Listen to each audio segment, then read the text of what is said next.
किया गया है। फिर सरकार दो आलम सल्लल्लाहु अलैहि वालैहि वसल्लम ने फरमाया, तुम्हारे बेहतरीन लोग वो हैं जो वादा पूरा करते हैं। अब आ जाए इस तरफ के वादा कहते हैं किसे हैं? वो बात जिसे कोई शख्स पूरा करना खुद पर लाजिम कर ले, वो वादा कहलाता है।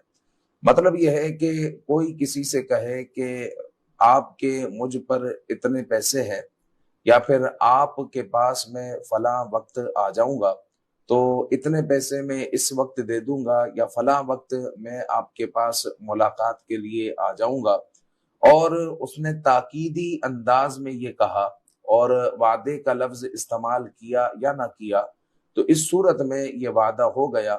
लिहाजा अब जो है उसे अपने वादे को पूरा करना चाहिए, क्योंकि रब्बुल जलाल ने कुरान मजीद में इरशाद फरमाया, व औफू बिल अहदी इन्नल अहदा कान मसऊला, के अहद को पूरा करो। तो अहद की एक अहमियत है, लिहाजा जब भी वादा करें तो वादा खिलाफी ना करें और वादे को पूरा करें।